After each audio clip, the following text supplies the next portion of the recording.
This is episode 114, NoLaughTrack podcast. Thank you to Circle of Heat, as always, for letting us play their music at the beginning there. If you haven't yet, I see a few popping up recently. Leave a review on iTunes. I love reading them, and it helps gives us a little more attention when people are doing searches for comedians. And we got some top-notch comics here, so we got to get people to hear it as much as possible. Let's get to the guest here.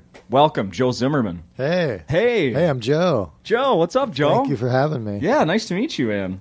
Good to be met. I'm going to start off with a compliment to get you very comfortable, because that's what good hosts do. Oh. I watched your half-hour special. What?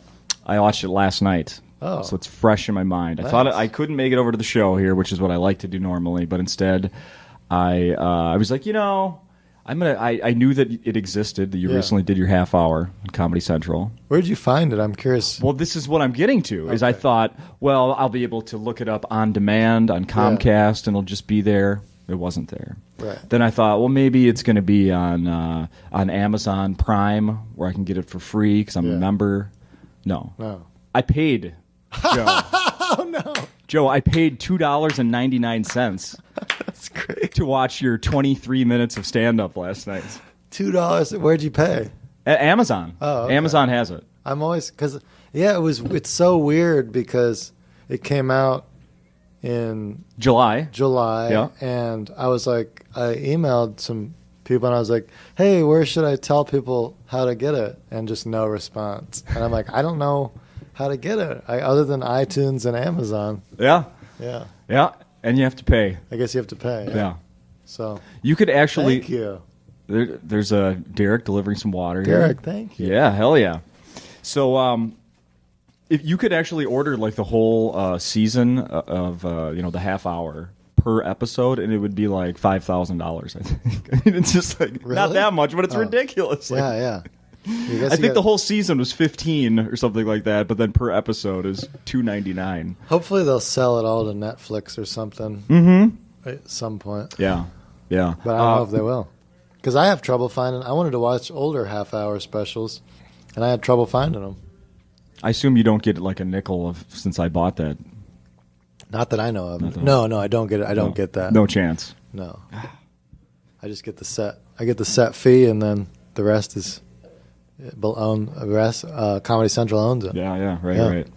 So let's start from the beginning here. First of all, we're at Acme. So was last night your first time here?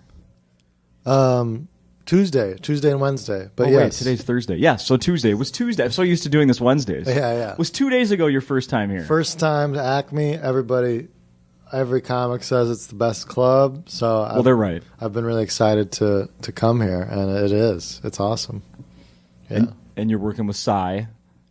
Working with Cy, who's great. I had heard good things about him, and I know he's a great comic, so it was fun to see him. Chad Daniels, who's a regular here. We love Chad. A hero here. Actually told me about Cy. Oh, okay. So I was pleasantly surprised to be working with him. Oh, you've worked with Chad before?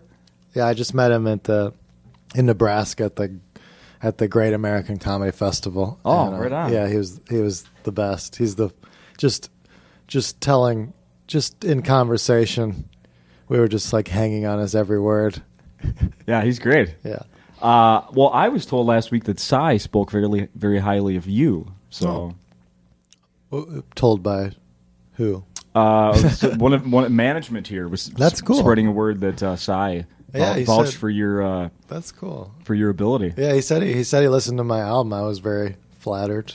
Yeah. So that's cool. See, there you go. Yeah. And Chad right now, actually, we should talk about that for a second. He and Tom Segura, Pete Lee, and of course the owner of the club here, Louis Lee, no relation, are in. They're in China, or I don't know, maybe they're in Hong Kong right now. I'm not sure exactly where they are, but they're doing the Asia tour. That's cool. I can't imagine doing comedy in China. Where have you got any exotic locations? Canada. Oh, where's that? North of here, right?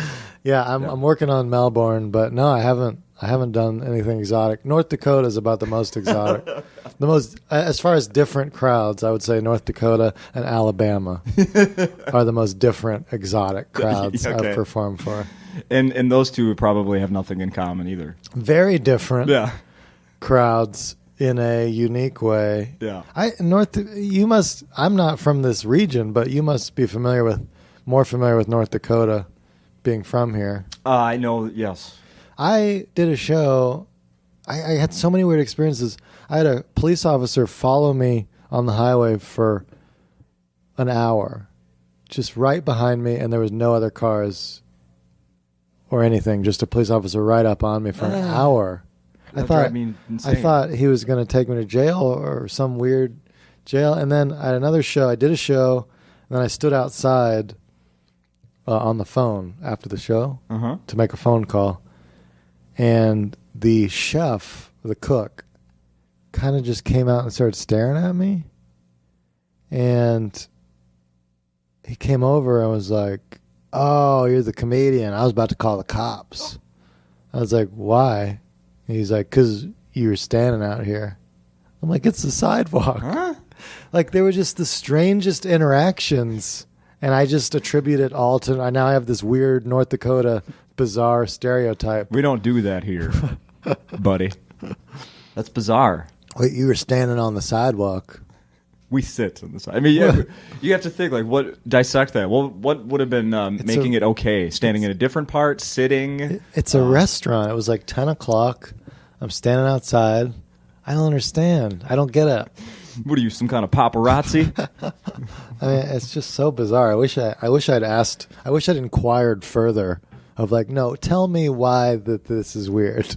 Why were you thinking about calling the cops? And how did the cop riding behind you end? He just which one have you pulled off the road? I think he was just reading my plate. I think he was just so bored because I was the only car on that highway. And then I think he was probably just reading my plates. Was he doing it for gas mileage? And then maybe he was just waiting to see if I would go over the speed limit. Did you have cruise control?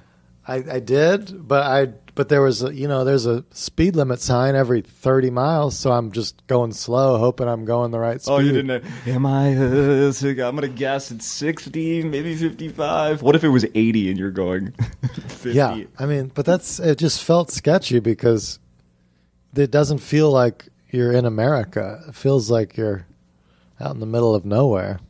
Yeah, I was born and raised in St. Paul, Minnesota. Live in St. Paul right now. We're in Minneapolis right now. I don't believe I've ever been to North Dakota. Yeah. So it's close, but not that close. Right. Yeah. But there's probably more. You're probably more familiar with. Oh, absolutely. There's probably stereotypes yes, absolutely. that I'm not aware of. Absolutely. But I don't know the one about no talking outside. That's a new one for me. And you could do that here. I don't know if you tested it yet. But if you go outside like Acme here, you can be on your phone. No. Really? Yeah, well, yeah. Stand, lean, whatever you want. Yeah, Minneapolis seems pretty cool with that. We're pretty cool with that here. Yeah. When you travel the rest of the country, you let people know. We're fine. You can stand on the sidewalk in Minneapolis. Yeah, Love problem. it. Oh, no problem. How have the shows gone this week? Awesome. Yeah. Fun crowds and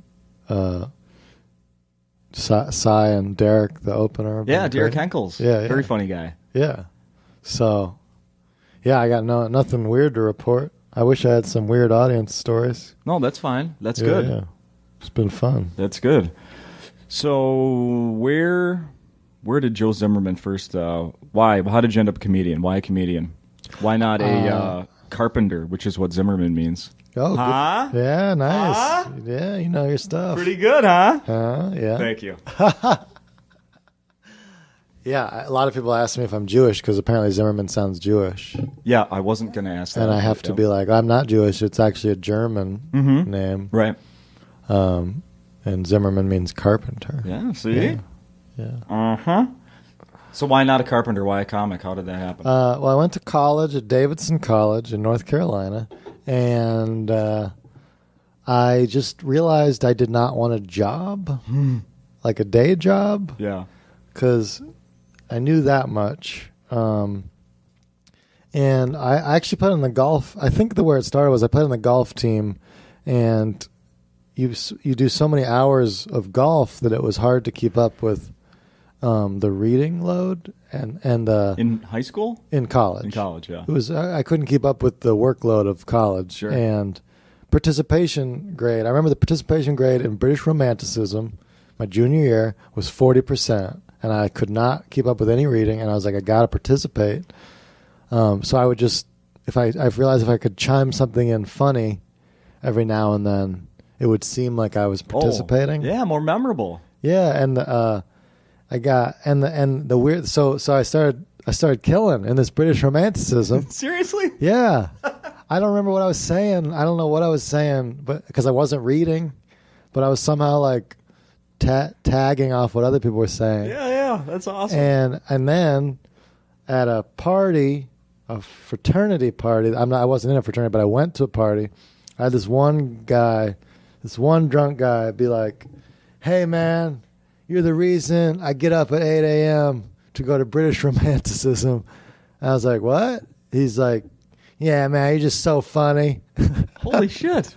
So that made my day that this guy said I was funny. Yeah. And that's the reason he goes to British Romanticism. Wow. to hear whatever I'm saying. Some frat boy. Yeah, to hear whatever I'm saying. So I think that got me inspired to be like, yeah, I love being funny. Did you say you should tell the teacher that? I got a good participation grade. Yeah. That's awesome. Yeah. No shit. And then, so then after that, I was like, I got to try comedy. And I just... what were you going to school for? English. I mean, I went to Davidson to play golf. And okay. But then I did an English major. Okay. But I had no idea. Because... it's just something to do. People... Grown-ups give horrible advice. Because whenever you go to college, as soon as you go to college, they're like, "What do you want to do with your degree?" And I was like, "I don't know." And then everybody would be like, "Oh, well, you got plenty of time." And I was like, "Cool." And then I just not think about it. Yes. Because I'm like, "Well, I got plenty of time." Mm-hmm.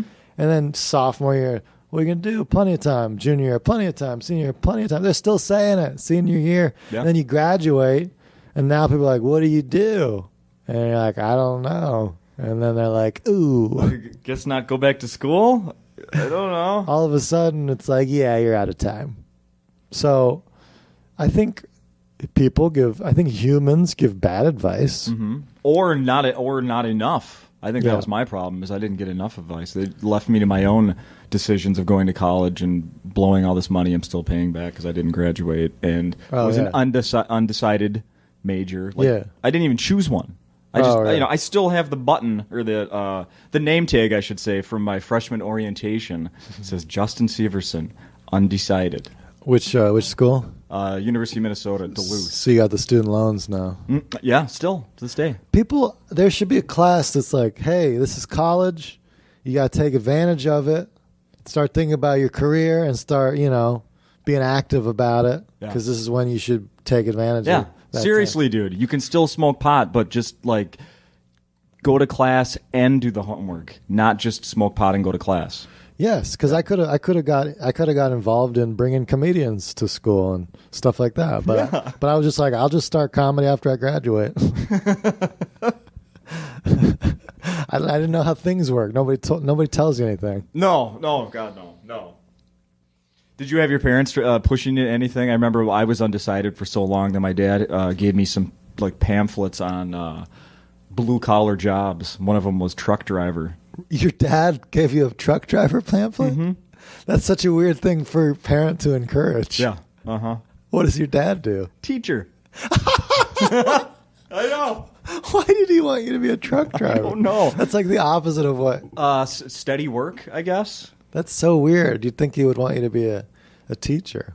At one point, I did. I to be completely honest, I did switch to I thought for 2 years when I went back to school that I was going to be an elementary teacher. Yeah. So I did go towards that. I think I did end up choosing a communications, but I never graduated. So it's all really the same. And now you're in the radio world. Yes.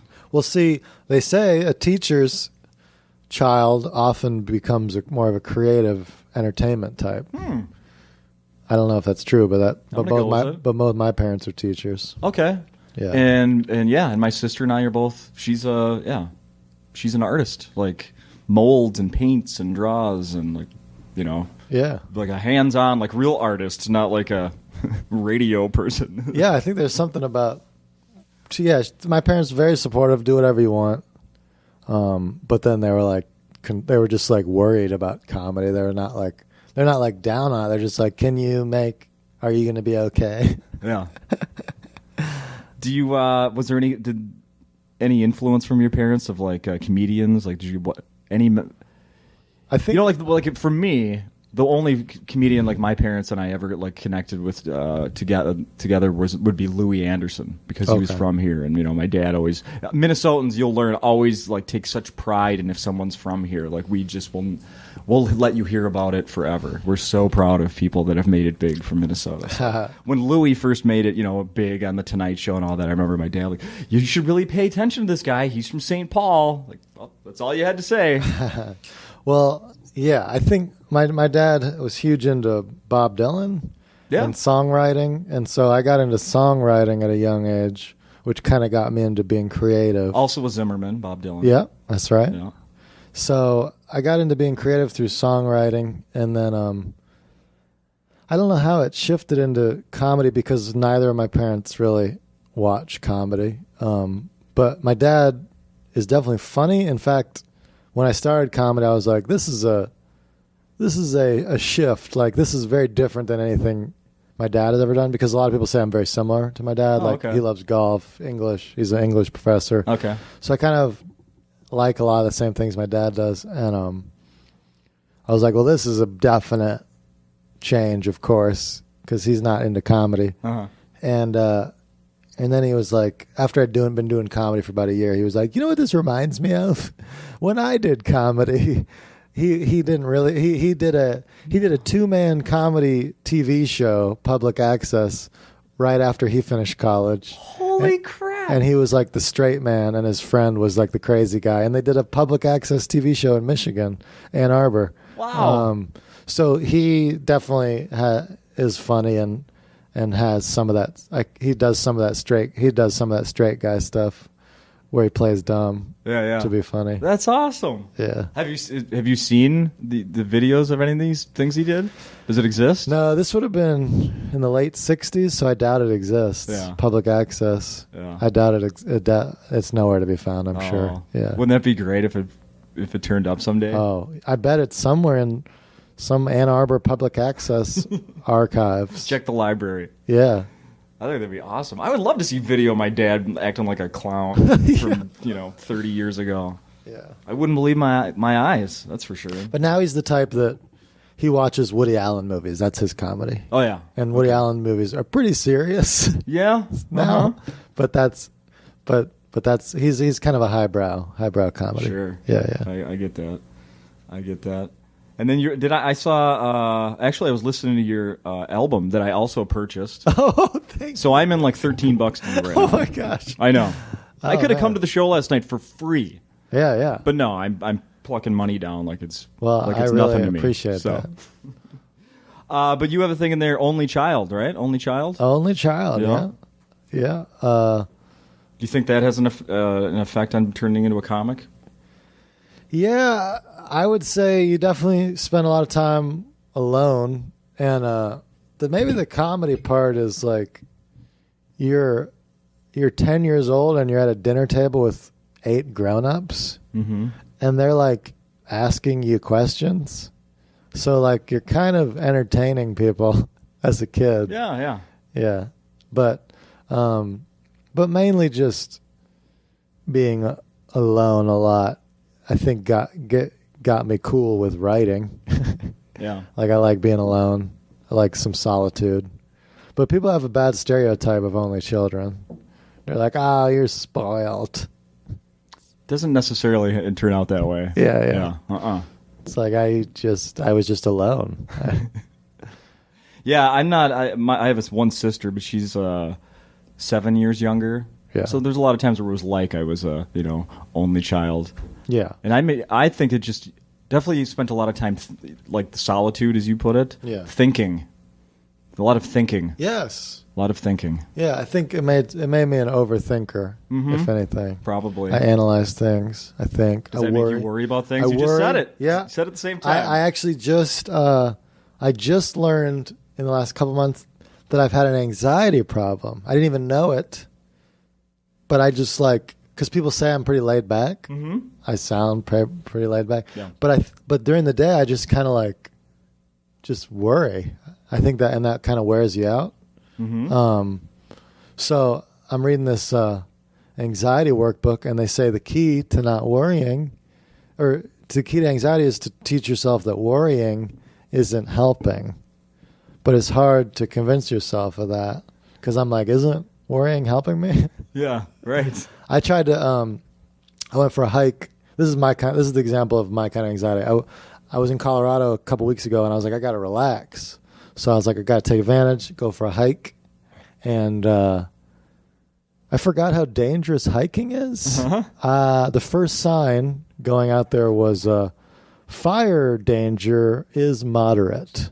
That's a moderate amount of fire danger. Mm-hmm. Why are you telling me that? So I'm already worried. Right. And then the next sign is watch for falling boulders. I'm like, should I watch the road too, or just for the boulders? I think I should turn around now. And then I get to the trail, and it's like the first sign says there's no fences, so beware of cliffs. I'm like, and then there's copperheads and mountain lions and coyotes. I'm trying to call my parents to let them know I love them, but my cell phone signal's dead. Right. I'm like, this is how every horror movie starts. Yes. I'm trying to relax, and now I'm just looking for lions, and I'm thinking instead of enjoying this beautiful mountainous Mesa Verde, right, overlooking the Montezuma Valley, I'm just sounds beautiful. I'm just thinking about what I'm going to do if I see a lion. I'm like, first I feel like I should pee myself. I feel like the lion would be like, I'm not going to eat him. Yeah. And then I'm thinking I get near a cliff, and then as he jumps at me, I kind of inertia him over the cliff. Sure. Yeah. So that's what I'm thinking about on this relaxing hike. I get to the end of the trail. There's people taking photos, eating snacks. I'm having a panic attack.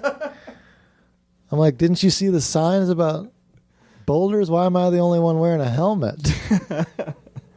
So the therapist is like, you got to learn not to worry. That's not helping. Yeah. Ignore the signs. But I was kind of planning for a lion. If I hadn't been worrying and a lion had showed up, I feel like I would have just got mauled. You know what I mean? So I feel like worrying is helping, and I feel like I've got a long-term problem that's not going away anytime soon. No. Yeah. Oh. Yeah, I got the hypochondria, I got it all. But I seem laid back. Everybody says I seem laid back. Mm-hmm. You do seem laid back. But it's weird. It's all in the head. Yeah. Have you had a for real panic attack? Not that I knew of, but I do. What I've had is intense physical symptoms of painful exhaustion, and I couldn't figure out what that was. Almost bedridden, and I couldn't figure out what that was. But one of the symptoms of chronic anxiety is chronic fatigue. Yeah. So now that I've relaxed more, I've had way more energy. I go to because I have had for real panic attacks. Yeah. It's been years because of medication. Yeah. But when you go in every year, whenever it is, to get the medication again, and you have to fill out the little questionnaire how often have you thought about suicide in the last 3 weeks or 2 weeks, whatever it is? 0, never. How often have you felt overly tired? Well. Let's see. I have 2 kids. I have 3 or 4 jobs. I work at 5:30 in the morning. When am I? Yeah, I'm always tired. Yeah. Always. You know what I have to do?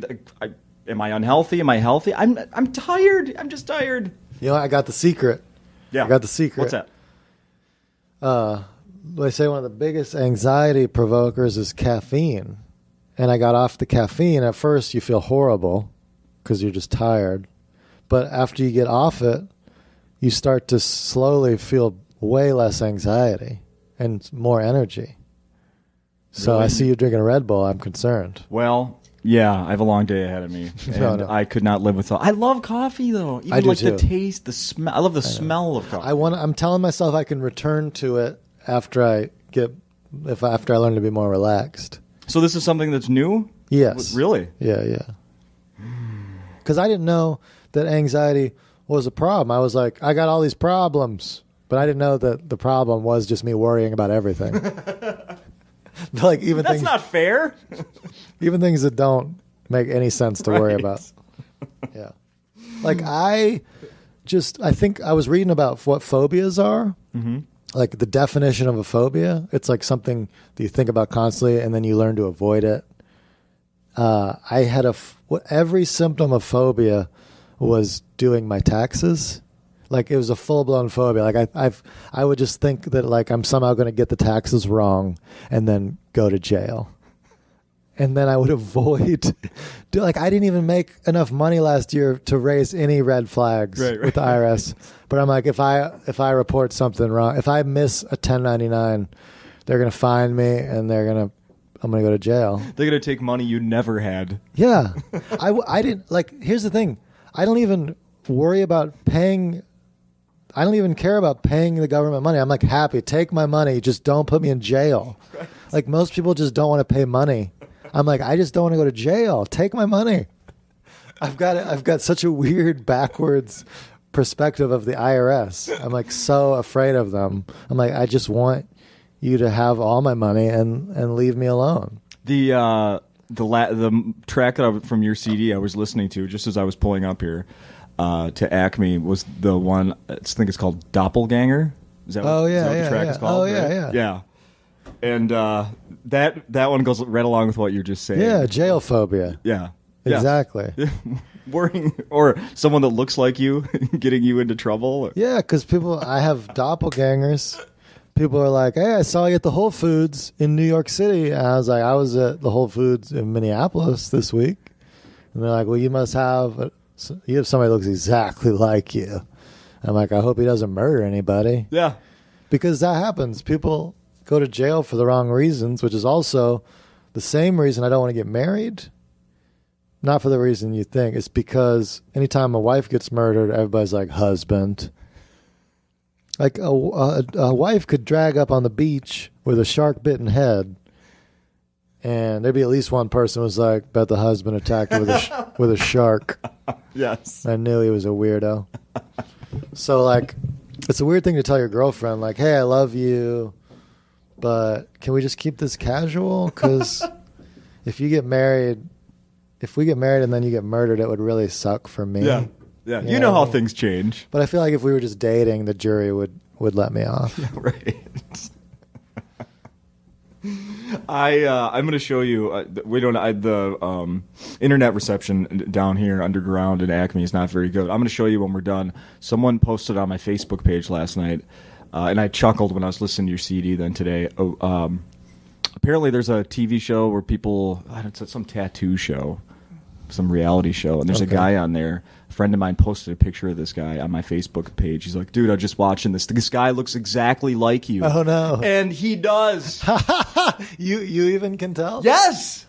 I looked at it like after I saw it, like, whoa, okay.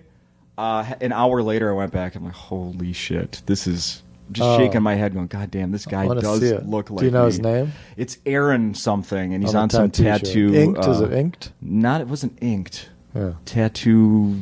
I don't know. I'll post it on the NoLaughTrack Facebook so people can see that. I'll show you when we're done. Usually when people say that, you're like, nah, I don't really see it. But then if you see it, then that's about a year ago. I was getting teased that I looked like Edward Snowden from the NSA. No, there's a slight resemblance there, not a lot. Just general. Yes, but this Aaron guy from this tattoo show, it's like, do I have a lost twin or something? It's really weird how much he looks like me. So what I wrote on Facebook is I hope this guy.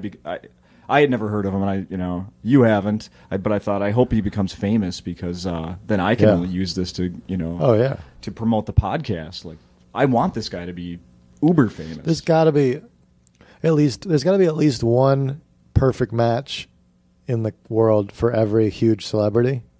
Yeah, and those people must just like capitalize on that so hard. Yeah. Just like, I am Brad Pitt. Yes, that's me. I am Aaron, the tattoo artist. That is me. Yes. I also host a podcast in Minneapolis. I wish nothing but the best for this guy. Yeah. Honestly. For the front view, dead on. I mean, it's crazy how much. Wow. But then side view, he doesn't really have a chin. Okay. But he has a goatee like I do. But it kind of hides that from the straight on headshot. Yeah. Side profile, not much of a chin. Okay. So that if he shows up here, you'll know it's not me if you check out the chin. Okay. I'll look for the chin. Yeah. Yeah. When I see you next time, I'll double check your chin Please. to make sure it's not the tattoo guy. My chinny chin. When I was looking at your CD on Amazon last night, Sure. it has a review, and I want you to explain the review because I have a feeling like the person must know you or something. Wow, and on Amazon, I'm familiar with the iTunes reviews. I don't know if I've seen the Amazon reviews. Okay, well I'm going to read it to you here. Okay. Solid, clean, smart, very funny. A maturing professional on his way. Zimmerman is the funniest Davidson alumnus since Dean Rusk. Okay, well that's But definitely less controversial. Explain. I have not seen that post. That's definitely a Davidson alum. Okay. Where I went to college. I figured. And they said what? Since Dean Rusk? Is the funniest Davidson alumnus since Dean Rusk, but less controversial. Okay. See, I'm not even up on Davidson politics, but apparently our former dean did something bad, and I don't even know what it is. So it's not like Dean, like his first name's Dean. It's Dean as in the college dean, Dean Rusk. I believe it was. Yeah, I believe it's the dean of the college was Dean Rusk. I could be. I'm that out of the loop. What? No, I'm confused. Dean Rusk, I believe, was the dean. You're saying his name's Dean Rusk? I don't know. Now I'm confused. Maybe it is Dean Rusk. Maybe he wasn't the dean. Maybe I thought he was the dean. I thought he was the dean. That's his name. Maybe it was something else. Do we have time to look it up or not? I don't know. Okay. Well, apparently Dean Rusk did something controversial because I remember some hullabaloo about something, but now I don't remember what it was, so I'm going to have to look it up. But that sounds like a Davidson alum. It sounds like somebody I don't know that well, but I could be wrong. Having some fun with you. Yeah. But yeah, talk about the iTunes ones because I think I saw on your website. Did you give out a prize? Did you commemorate, or am I bringing something up that never happened? Oh, I was actually going to give it. I'm going to give it to Pete. Pete won. Peter Myers from Minneapolis won, and I'm going to give him the prize this week. For real? Yeah. How did that? Really? Is it someone you know? He was he's the somebody I know, and he had the post. He had the funniest post on there on iTunes. Do you know it? I would have to look it up to do it by heart. But he did a funny one. But yeah, I did a contest for funniest iTunes review, and I got some funny ones. Yeah, there were some good ones. I read a few of them, but I did not print them out, so I don't have them here. So people are gonna have to look them up themselves. But yeah, I was really happy. That was my first album, and I was happy with how it came out. Yeah, we should say it's called Smiling at Wolves. Mm-hmm. So yeah, I've been going through a process of turning over new material. I'm doing mostly different material now. Are you? There's a little bit of overlap still, but I'm trying to turn over a new hour. So that's been fun to do that. Yeah. Where did you record this one? That was in Asheville, North Carolina, where I was living before New York City, and it's kind of a fun, hippie, creative, artsy town, and it was a lot of fun to. That's kind of where I developed my comedy, was in Asheville, North Carolina. Oh, okay. Starting out, yeah. Same club then? It was just a little music venue because there's no comedy club there, but it was a music venue called Lexington Avenue Brewery. Which apparently is shut down right now because apparently a metal band just like killed a pig on stage and there was like pig's blood all over the place. So apparently Lab is temporarily closed, but I didn't cause any of that. No. Pig's blood. No blood on stage. I can't imagine a metal band killing a pig in there because it seats like 80 people. It's a pretty intimate venue. It's hard to imagine how that would have occurred. Swedish death metal. They don't have big, They don't have big, they don't draw large crowds, but very loyal. Yeah. I'm making that up. Yeah, but yeah. It's probably true. It's ironic, though, because it's a gastropub, which is like farm to table. Oh, yeah. They went farm to stage. I hope they ate if they were really doing the full gastropub thing, they would have had ham for dinner that evening. Yeah, everybody left with a piece then. Yeah. That's pretty good. You were on Last Comic Standing. Whoa, I forgot about that too. Did that happen? I was on Last Comic Standing, yeah. Are you happy with that? Are you glad you did it? Be honest, come on.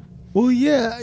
It was like they invited me to do it, so I was like, all right, and I didn't have to audition or anything. Awesome. And then I did my set, and the crowd response was great. And then Roseanne said something real nice, and I do have that here in front Russell of me. Peters said something real nice, and then Damon Wayans was like, "You're a little too quiet," basically is what he said. And I was like, all right. And did you go, when did you do stand-up, man? What are you talking about? And yeah, so he's like, too quiet. All right. And then I was happy with the set. They picked 5 people. In my round there were 25 people, and they picked 5 people to advance. So like, they were a lot of good comics. Yeah. I didn't feel weird about not advancing from there. And then apparently Russell Peters did an interview where he was like, yeah, there was some great comics. I really regret not advancing Joe Zimmerman. Oh, really? So like, yeah, they were nice about it, and I've had a lot of people come out to shows that saw me on Last Comic Standing. Well, perfect then. It was a great thing. So yeah, I've had nothing but positive things from it. This is is this fun when I read reviews that people put online about you? I only read the positive ones. Yeah, I don't know what says, what's it from? I don't even remember. This is credited to I don't remember. Okay. But this person said, then there was Joe Zimmerman. He had a sarcastic wit about him, and it showed all throughout his dialogue. Oh, no. Admittedly, he drifted away from the mic a few times, and that made it hard to hear him, but both quiet. the crowd and judges loved him. Rosie called him likable and unique, so already he has one up on the only other contestant that went before him. So that was a review, that first night there. Oh, I never saw that. Yeah. How about this one? It says... I like that I like that everybody thinks that I drifted away from the mic because of what Keenan Wayans said. I did not, just for the record, I did not drift away from the mic. The crowd could hear me. That's like, it's so ironic because you're like, okay, next time I do a show, I guess I'll ask the sound guy to turn up the mic level. That's usually what happens at live shows is you turn up the mic volume. Yeah, what if you just would have came down? You have no future, son. Obviously, you don't know how to use a microphone. This is not something that can ever be fixed. Drifted away from the mic. You drifted your way right out of comedy. There's a technique in stand-up where you purposely move the mic further away from your mouth to get quieter. Mm-hmm. But no credit for that. It's not the Wayans way. They were hard on some. The judges were really surprisingly hard on some comics that are really good, and which was unexpected. Do you agree with sarcastic? A lot of people say I'm sarcastic. I guess I'm occasionally sarcastic, but I think they just hear my voice and it sounds sarcastic. But a lot of times I'll give people a genuine compliment. I'm like, hey, I really like your hoodie. I really like your hoodie, Justin. Thanks. And people are like, I can't tell. Or are you being a dick? Why are you being a jerk about my hoodie? I'm like, no, I like your hoodie. I love it. And I have trouble differentiating sincerity with sarcasm. How does that work with the ladies? Yeah, they can't tell if I'm complimenting them or being mean, which honestly works great because sometimes you are being mean. Because sometimes women like a guy that like negs them, you know? Mm-hmm. Like, oh, he's a dick. I kind of like him. Yeah. Which is good because I'm really just being nice, which doesn't attract anybody. Right. So I'm like, thank goodness I sound sarcastic because, whoo, that almost sounded just like a nice guy. I got a little more bad boy credit thanks to my undifferentiating voice. Oh, that's so funny. Hey, are you selling the CDs at the show here? I have been selling the CDs, but people have coming up to me and be like, I don't have a CD player, so I'm trying something different this week. I got a digital download card. Okay.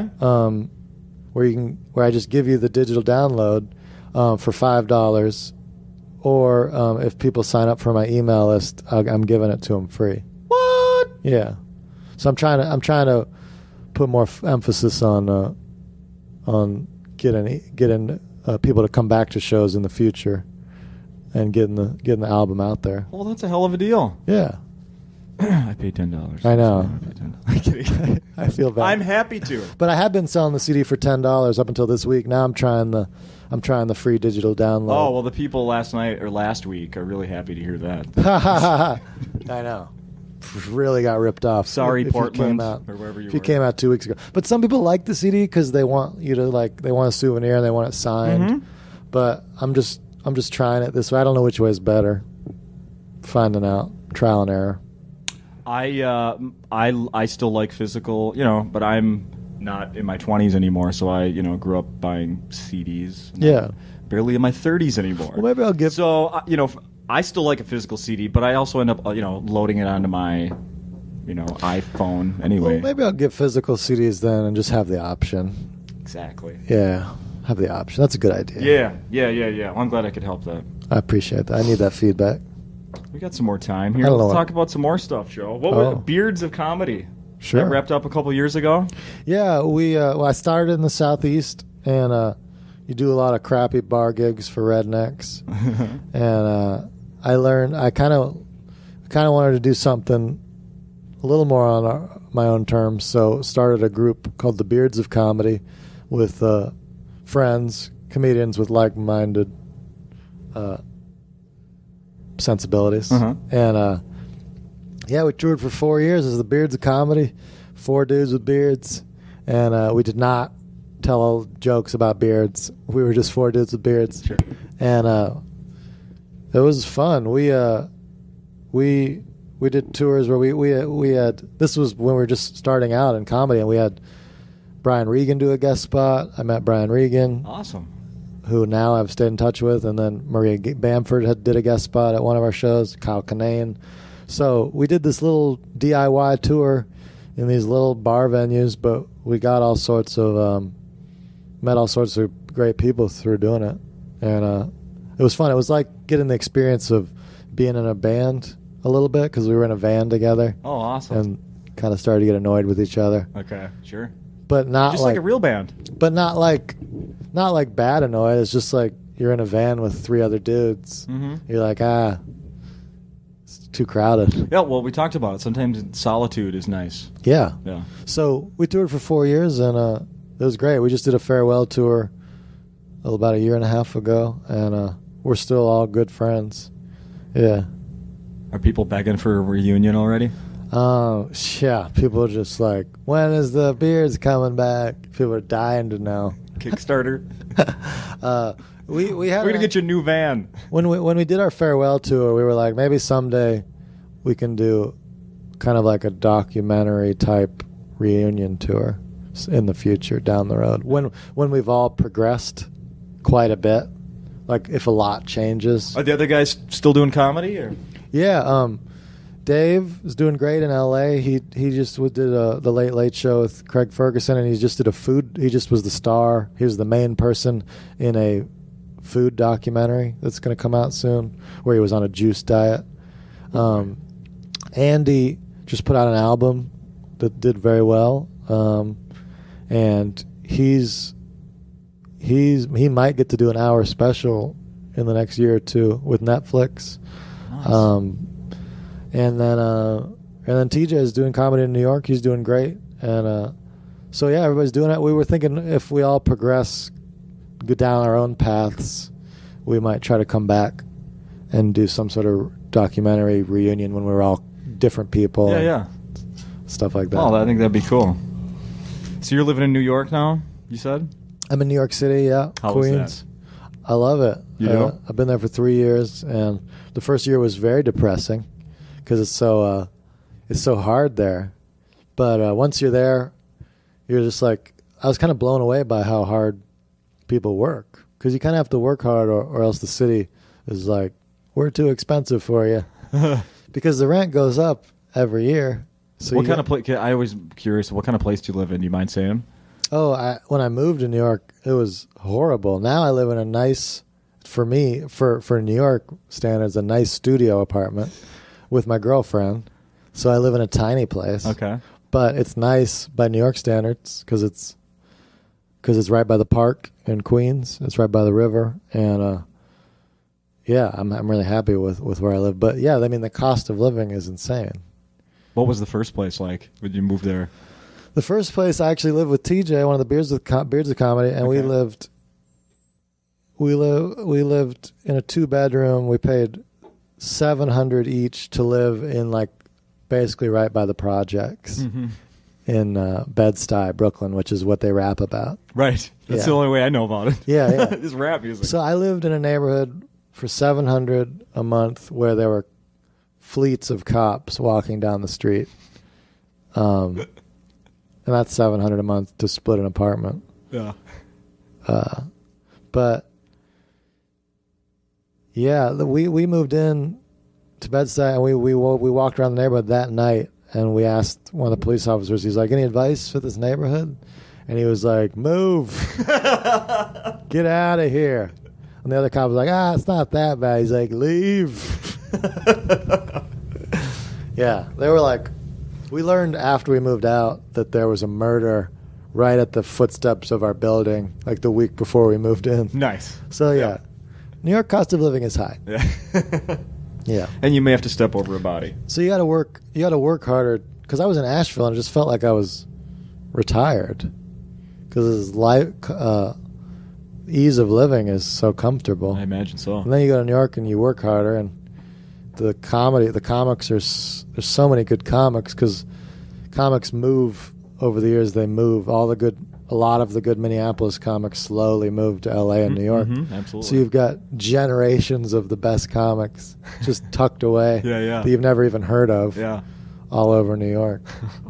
You have a car? I do. A Ford Focus, 342,000 miles on it. I would love to get a Ford sponsorship. Ford's been ignoring me up to this point. But it's got 342,000 miles on it. I feel like I'm making a good case for Ford being a high mileage car. You're the one. Yeah. Where is the car now? It's parked in New York City by my apartment.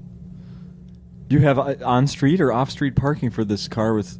how much are you paying to store a car with 340,000 miles on it? That's another benefit of my new place. There's no street cleaning, so it's on the street. Wow. No street sweeping. That's rare, isn't it? Yeah. Yeah. I'm like living in paradise. Do you leave the doors locked or unlocked? I leave them locked. I've never had any New York break-ins. Yeah. It's actually a really... relatively per capita, it's a really one of the safest cities per capita. And you got that hot car, so yeah. I don't think anybody's trying to get in there. No, it's just empty, and as long as you don't leave anything valuable inside. There must be a dead body in here. Why is this car still here? And apparently, Ford Focus, one of the hardest cars to carjack. Oh, is that right? So I mean, it's really killing it for me. Yeah, the Ford Focus. It took me to North Dakota and back. It's taken me all over the country. That's the one you were in when the officer was following you? Yeah, I've had it since I started comedy in 2006. Wow. It's taken me everywhere. You better make it a decade. You got to keep that thing I know. around. I wanted to get to 400,000 miles. I'm on the journey to 400,000 miles. Have you looked it up? Is there some sort of record you need to break? I've Googled Ford Focus mileage, and I found one guy posted that he had like 440,000 miles on his Ford Focus, but I've got no record of. There's no record system that's public, but I'm assuming there's a Ford Focus out there with like maybe 500,000 miles on it. But I could be right up at the top. Well, he needs to be destroyed. Yeah. And his car. Yeah. Whoever that is. Hey, another thing of yours I watched was the Craig Ferguson. Oh man, I'm really feeling flattered. I do my research, man. Yeah. That was how was that? Oh, for you? It was great. It was my first late night show, and it's all very intense because I recorded on Friday, and I got a call on Wednesday evening that was like, hey, can you do Craig Ferguson on Friday? And I was like, sure. And he's like, all right, you got to book a plane ticket. So I booked a plane ticket that night to fly Thursday. So I'm flying Thursday, sending them you have to send them the transcript for what you're going to say so that you don't have any problems with advertising or legal. And so I'm sending them the transcript for what I'm going to say from an airplane on my way to L.A. I don't even know if it's approved. My set's approved because I didn't even send them my set. They were just like, hey, you want to do it? So like Thursday night, they're like, we just can't do this one joke. So like Thursday night, I'm trying to run the set in L.A., but I'm trying to change it up. And then Friday, you record that afternoon, and it's on the air forever, or it's there forever. You only get one shot at it. So it's surprisingly high pressure, but to only have one shot at it. But it went great. I was happy with it. Did they air it that night? And then that was the other weird part. Because I know they don't always do that. It was a pre-recorded show because he took some of November off. It aired 2 months later in November. Yeah. It was so weird. But it was a lot of fun. He was really nice, very complimentary, and it was just all kind of a blur. Did you cross paths with any celebs when you were there? I did not. It was Dave Stone came out from the Beards of Comedy. We ate snacks in the snack room, and that was my experience. That was it? It was very low key. I guess so. Yeah, just free food, and a limo car service. Well, it's not too bad. Yeah, but it was very low key. I was telling my so the guy I work with, Bill. He's listens to he's going to be smiling right now listening to this because he listens to all the episodes. And I was telling Bill. Yeah, hey Bill. See you tomorrow morning. And I was describing you to him this morning. He's like, so what do you know about Joe Zimmerman? I said, well, I was I've been watching a bunch of stuff and reading and everything. And I was like, you know what? I said, I don't know if he ever swears. I said, I listened to quite a bit of his stuff, and it's like all clean. And I was telling Bill, I'm like, I think I could actually, from what I've heard, I could play this in front of my kids, and that's rare. And I don't. So Bill said to me that he's like, I don't think I have any CDs that don't have any comedy CDs that don't have any swearing. He's like, that always impresses me when someone can do a whole act staying clean. Yeah. Well, thank you. I try really hard for the CD to make it clean so that hypothetically kids could listen. And I want that. Really? You really were conscious of that? Yeah, because so much of stand-up does get a little dirty that I just wanted to try my best to not be I don't have anything against being dirty. I just so much of the audience becomes limited if you're dirty. Yeah. So I was trying to make the album clean so that it could reach as many people as wanted to listen to it. Because otherwise, if I do my live show, I might like curse twice, and I still have people be like, "Oh, you were squeaky clean," and I'm like, "I did curse twice." So like, if you curse twice, you might as well just leave those out of your CD. You know what I mean? Yeah. That way, it doesn't say explicit. Yeah. Where were they? I never even heard them. Explicit on the label. That seems so weird. I can't imagine. I think on Amazon, even though it's clean, on Amazon it still says explicit just because it's stand-up. Oh, really? But I hate that. I kind of hate that stereotype that just because it's comedy, it's going to be dirty. Yeah.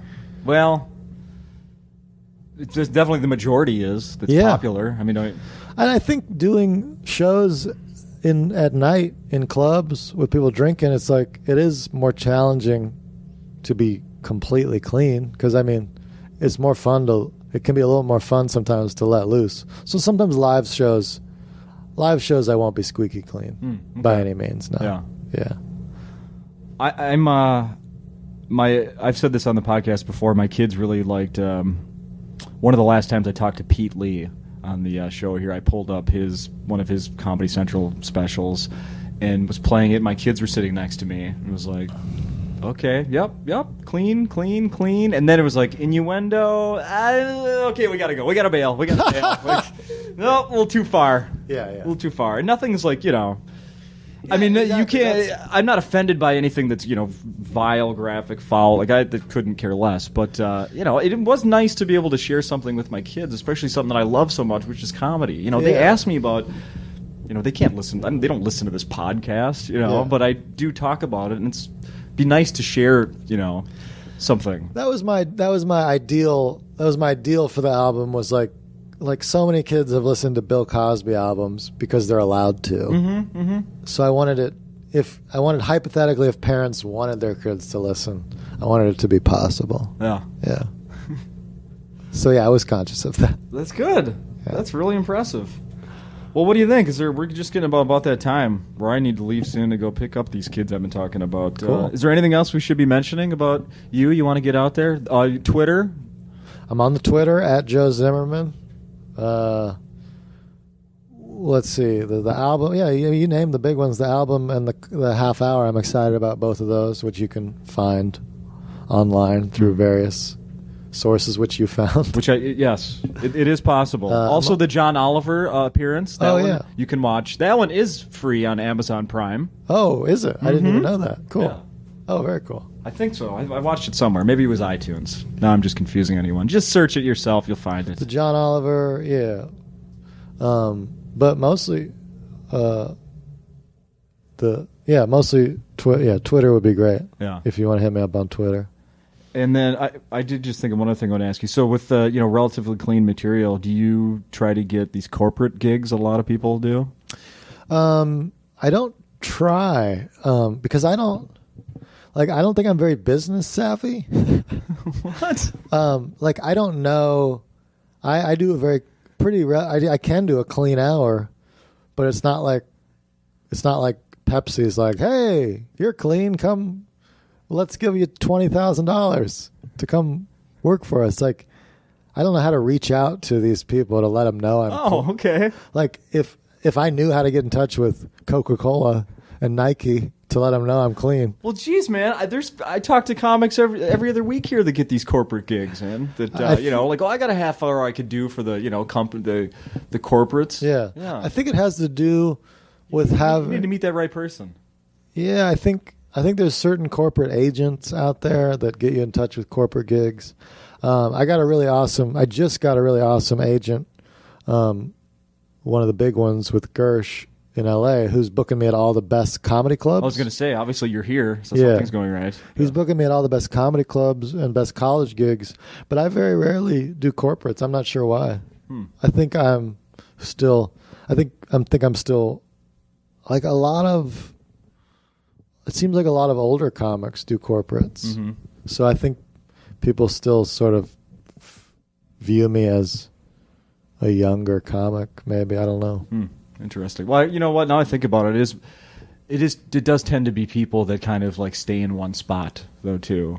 Like, if you're a Minneapolis comic, sure, you can do Acme, once a year, twice a year. But then if you're not going to go out and do them, to get some work around here and you're doing corporate stuff. Well, I know. I'm friends with Mary Mack and Tim Harmston. Yeah. Who do a lot of corporate. Yeah, they do. So I think it might be a Minnesota thing because they do more corporates than most comics I know. Yeah. Yeah.